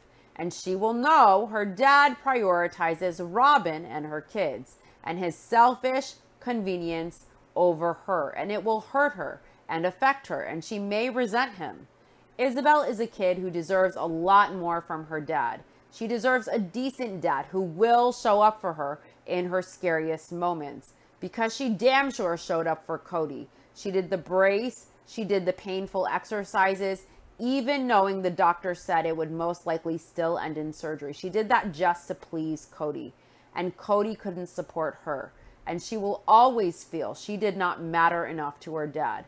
And what Cody did in being a coward and a shit husband and a father is a very big deal, in my opinion. And it shows exactly who Cody is, and it shows his character.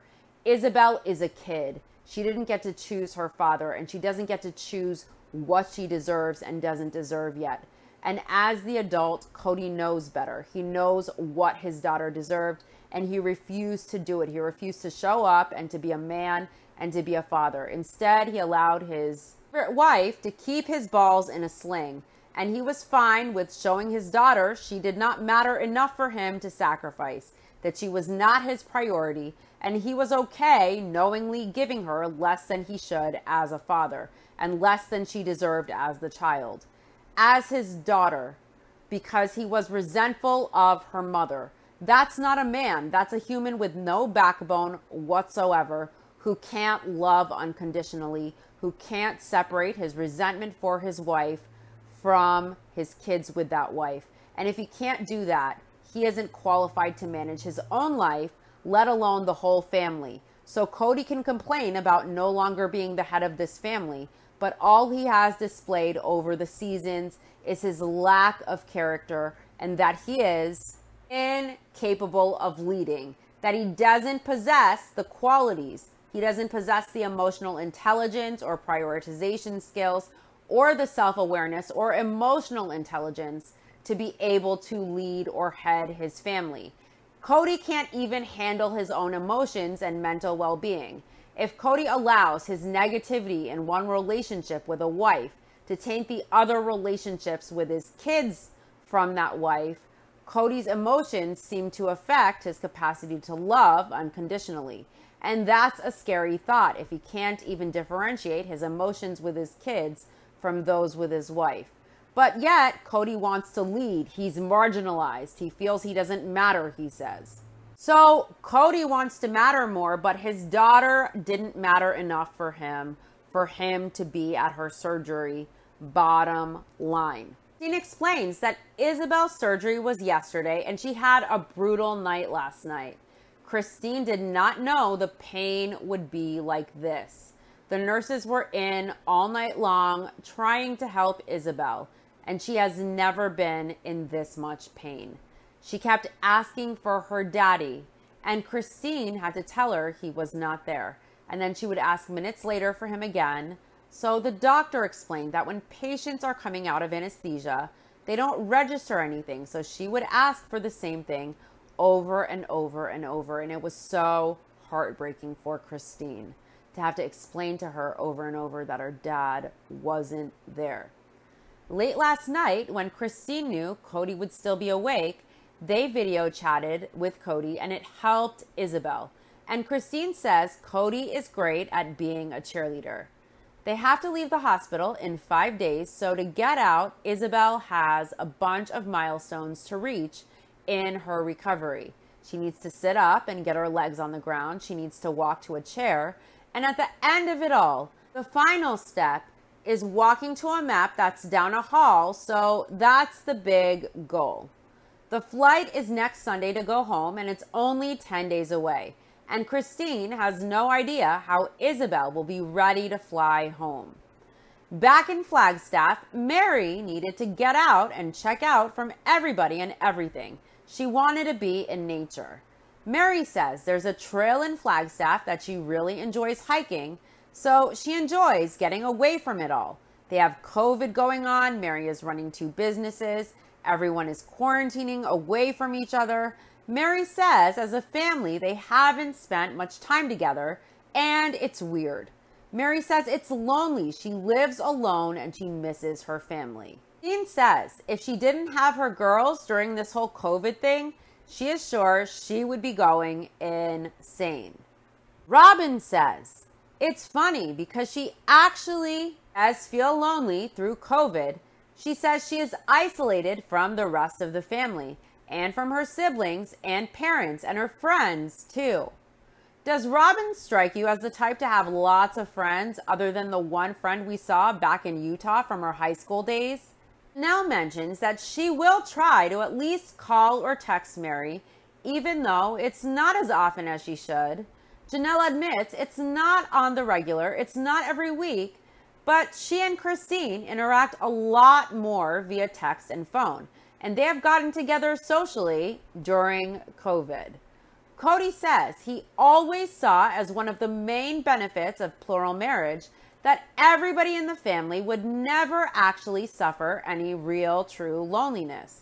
But the way things have played out for their family, that's not the case. Cody says his relationship with Mary is not the kind of relationship where he is going to talk to her every day. And his best guess is that Mary's sister wives don't feel like having an interaction with her on a daily basis either. Mary says she and Cody had a conversation recently that resulted in them coming to the understanding that they were friends, which she guesses is a good thing as she laughs, but she has hope for more than that.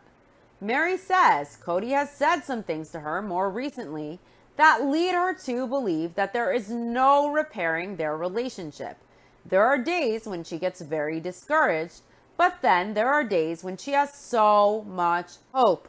Mary says if she quits, if she walks away, that it won't get better. She jokes, "I'm not going anywhere, y'all. You're stuck with me whether you like it or not." And Mary chuckles. Mary says because her family all saw her go through a dark spot, she thinks that they all question if she will stay. And through that time, Mary was considering every single option that she had.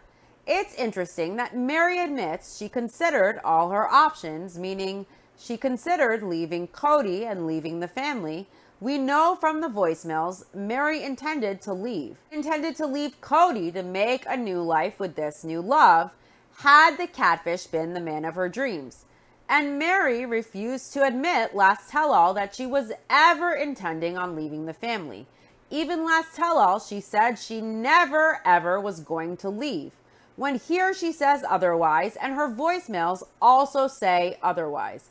And she even blamed Christine last tell-all for not looking inward at her own faults and not doing the hard work instead of blaming others for her failed relationship. When Mary wasn't even able to admit this tell-all, had her catfish been a real guy, she would not have hesitated to leave.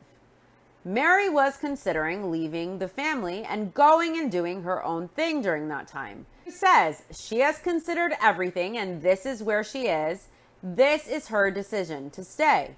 And Mary says honestly she would prefer that she and Cody had a lot more interaction with each other. She says these are the two that she just keeps coming back to because she just knows she has love 100% unconditionally from them.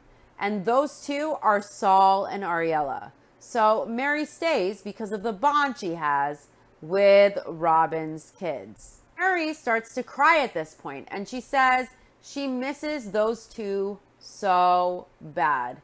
And you can hear it in her voice that Mary is being very genuine and sincere.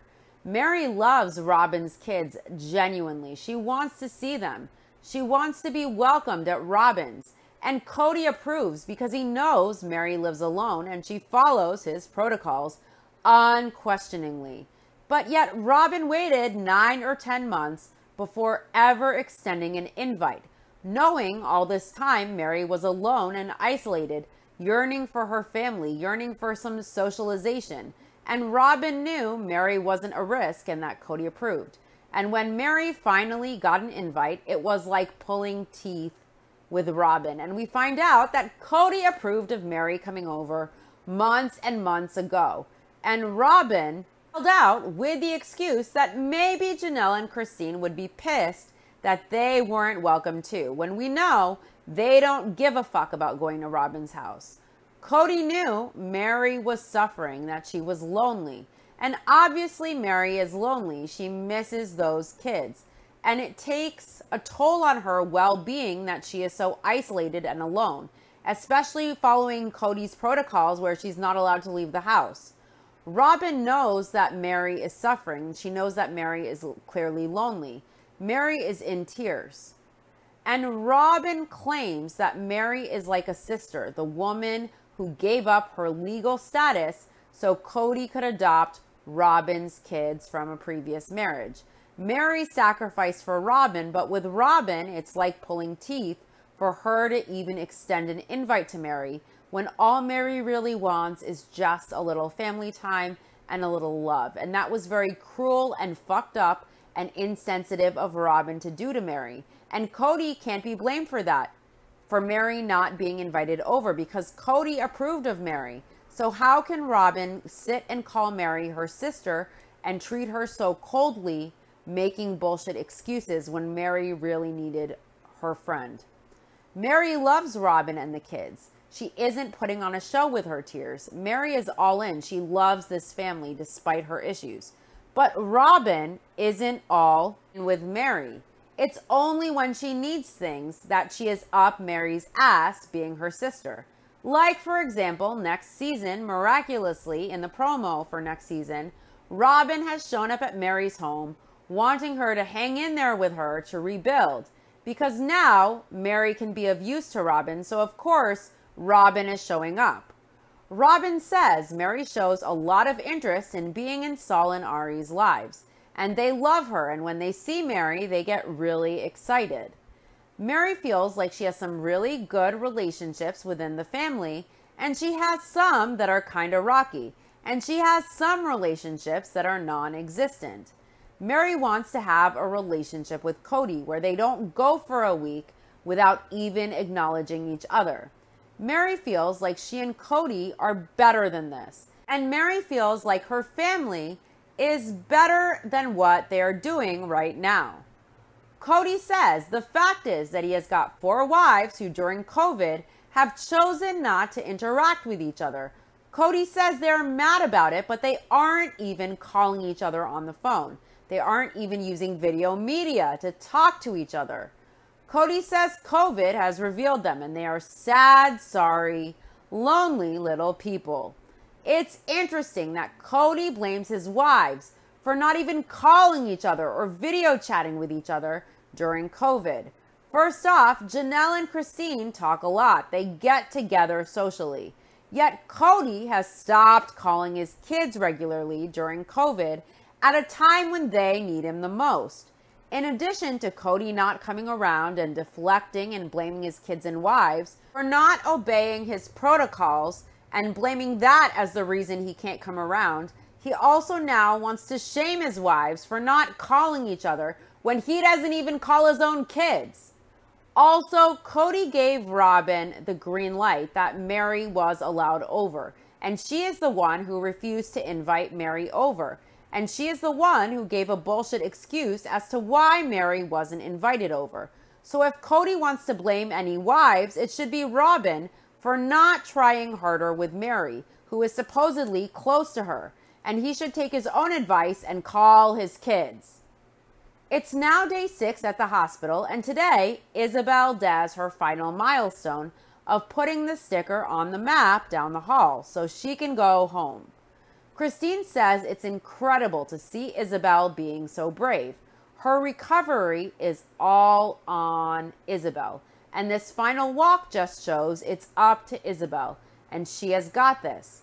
And Isabel and Christine are going home from the hospital today, back to her sister's house. Isabel is still in lots of pain, but there is a pain management plan now, and Christine is glad that they are leaving the hospital. But she is also not glad that they are leaving because now Christine knows she is fully responsible for it, and she knows that she won't be able to help Isabel as much as she needs. The pain is still way too intense. And Christine is now in charge of Isabel's medication. And the medicine bag looks like a whole suitcase full of medicine. And Christine says there's a lot. There's a whole booklet on what meds can't go with other meds and what's for this and what's for that. And some of the stuff is crazy, Christine says. Isabel is in tremendous pain on the way home. Every bump, every jostle of the wheel, everything that isn't just completely smooth. And Isabel was crying out in pain. It was terrible, Christine says. We learn that Mitch and Aspen are in town to support Isabel. And Hunter, Janelle's son, drove down. He lives 3 hours from Christine's sister's house. And Aspen and Mitch live in Utah now. And Christine's girls love them so much. Hunter says it's been nice being here for Isabel, and he is really happy that he was able to make it. He hates seeing his sister Isabel in so much pain. And Hunter thinks after this surgery with all of this pain, what's important is getting some family time in. So he is really glad that he could be there for Isabel. The fact that Janelle's son Hunter showed up for Isabel and he was saying he is happy to be there and that Isabel needs her family, and he showed up like a man when it matters most. The fact that her brother from another mother sacrificed, he came gladly wanting to be there. Isabel mattered to him. Her pain mattered to him. When Cody, their father, couldn't make it, that is a testament, and it shows the way that Christine, Janelle, and Mary raised the original Brown kids and that they did things the right way. That is unconditional love. Hunter didn't have to come. He didn't have to drive 3 hours each way and sacrifice to be here for Isabel, but he did. And he probably had to quarantine for 2 weeks to be able to be there too.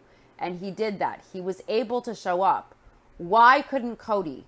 I think Hunter is a really good man who felt responsible, and I think he knew his dad wasn't coming, and he knew that it was bullshit, and he was probably like, no fucking way. This is unacceptable. I will be a man. I will show up for my sister. And that loyalty between the brother and the sister, that is so moving to see. Cody has a beautiful family. He has blessings tenfold. And somehow in his mind, he has created a narrative that everyone is against him, that his wives and kids are obstacles to his goals in life, that they are his opponents on another team, when that isn't the case. But Cody chooses to see it that way. Cody decides. He makes the conscious choice to behave the way he does. And I don't think the problem is polygamy or Cody's wives or his kids. I think the problem is with Cody. And if Cody wants his family and he wants any last shred of love and deep respect to remain for him, he should figure out what the fuck his problem is and go get help, go get therapy. Because this beautiful family he has will move on without him. Cody becomes a miserable old curmudgeon sitting alone on his prairie dog plague infested land. And all he will have is a trailer and 2 folding lawn chairs for himself and Robin if she sticks around after he turns on her too. Christine explains that Aspen, Mitch, and Hunter all wanted to come and support Isabel after surgery. So Christine talked with them for a long time about being careful before they come. She told them they had to follow the strict guidelines they have been following. And it's a gray area. It's not the smartest, safest thing to do on paper. But Christine says the look in Isabel's eyes and the happiness that she felt when she saw them is exactly what she needed. It's exactly what they all needed. Isabel shows them her badass scar. Hunter tells Isabel she is like one of the Amazonian women, tall and beautiful. Remember when Cody tried to discourage Isabel from having this surgery because she would have a big, ugly scar? And I want you guys to take notice. See how a man acts? See how Hunter told Isabel she is badass and tall and beautiful? Who gives a fuck about a scar? Isabel is gorgeous and she's a warrior badass. And Hunter behaved the way Cody should have. And I think seeing the kids in the family have so much love and care and emotional intelligence and character, that is all a strong testament to Cody's 3 original mothers in the family, Christine, Janelle, and Mary. Christine says it's incredible that Hunter, Aspen, and Mitch have put their lives on hold to just come be with Isabel. They took the COVID risk and they made it a priority. And Christine says this means the world to her and to Isabel. Christine says they will remember this for the rest of their lives. Christine didn't even know how necessary it was for Hunter, Mitch, and Aspen to be here. And she didn't know how much she needed them and how much Isabel needs them. Isabel likes her scar. She likes that it's bigger than she thought it would be. As a person who has a lot of scars, I think Isabel will totally rock it. I think she's a warrior.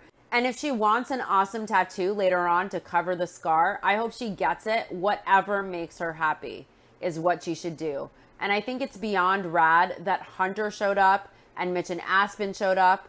They were there when it mattered most and they sacrificed to be there. I didn't hear Mitch or Aspen whine and bitch that they were scared of COVID. I didn't hear Hunter complain of his fear of COVID. I didn't hear a word. All I saw was unconditional love. All I heard was gratitude. See, when something is in your heart, when you really love someone unconditionally, nothing will prevent you from being there for them. Nothing will prevent you from the sacrifices you have to make to be there. And Hunter and Aspen and Mitch are a great example of family and support and love. And that's what character looks like. That's what true family looks like. He says Isabel will always remember this, that Aspen, Mitch, and Hunter were really there for her. Back in Flagstaff, Christine is having the adults come over so she can tell them how everything went. And Cody says they have been gone for 6 weeks and he was very disappointed that he was not able to go. But now that it's done, he wants to see how Isabel is feeling about it. Christine tells Cody she is exhausted. She needs a nap with no interruptions. But every 2 hours, Isabel has to take medication for her pain, even through the night. Cody asks Christine if she is just jet lagged. And Christine says no. She explains she gets up at 9 and 11 and 3 and 6 to give Isabel her meds. Janelle asks if there is any way she can come help, and Christine says no because they have to quarantine for 2 weeks. Janelle says when Maddie was a little girl, she had her appendix out, and Janelle had to get up every night at least 2 or 3 times to give Maddie her meds, and she remembers how grueling that was. So Janelle is serious when she is offering to help Christine. Janelle suggests she could come over, she could sleep outside in the yard in a tent, and she could just come in to give Isabel her medication. Christine explains they are trying to wean Isabel off of the meds in the middle of the night, but in order for Isabel to not be in pain, she really needs the meds regularly throughout the night. Christine thinks it's just what they're going to have to do. Christine says Isabel would feel guilty if she knew how exhausted she was. And Christine says the most important job she has is to take care of her kids, and it's to take care of Isabel. So it's stupid to complain. In fact, she hates it when she complains about it. Robin says they are still doing the social distance thing. It's the way that it is right now with everything that is going on with COVID. And she sighs here frustratedly and she adds, and with the fact that our family decided not to be united on this.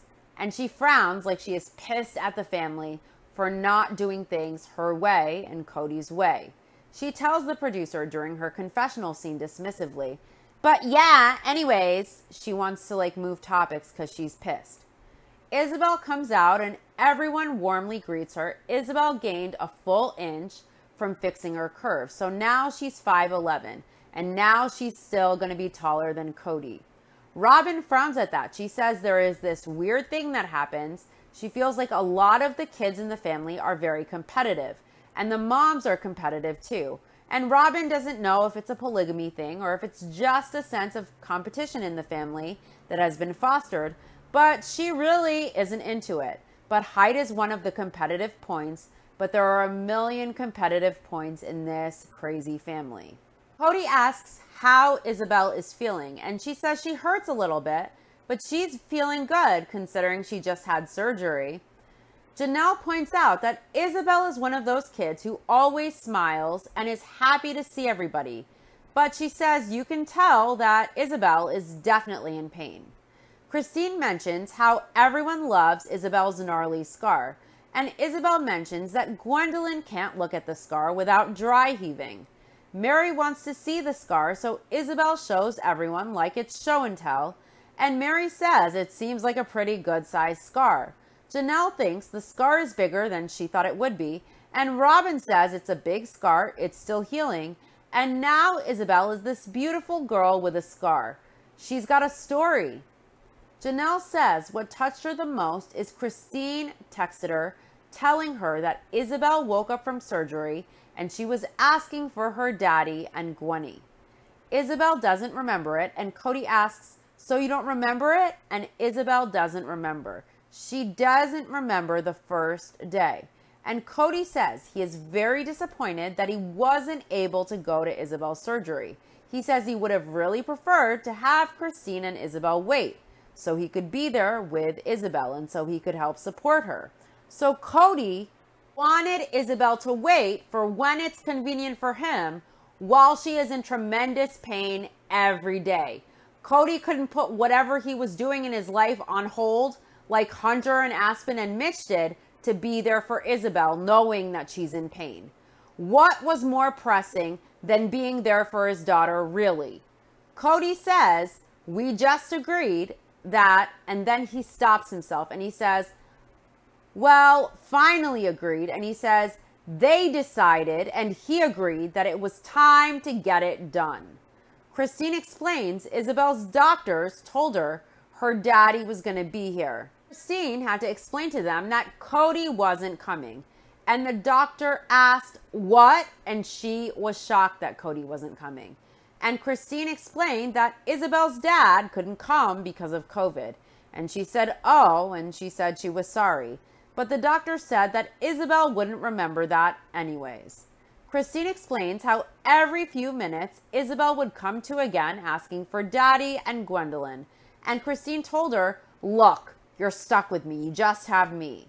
And Christine jokes that Isabel never asked for her. And Christine explains in confessional that she was just trying to make light of everything.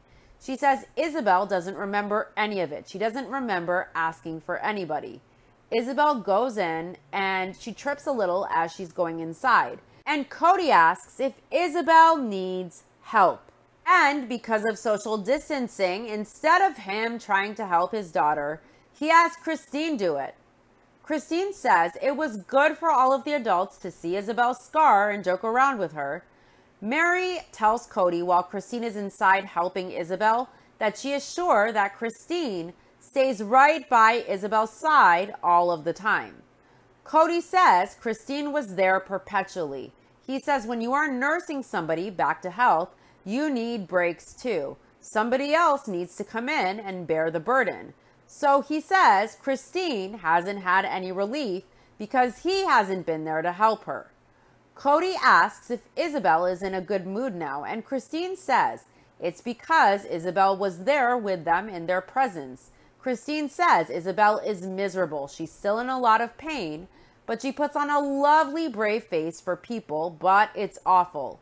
Christine knows that Isabel will get to the point where she is grateful that she got the surgery, but it's not happening yet. It still hurts much too much.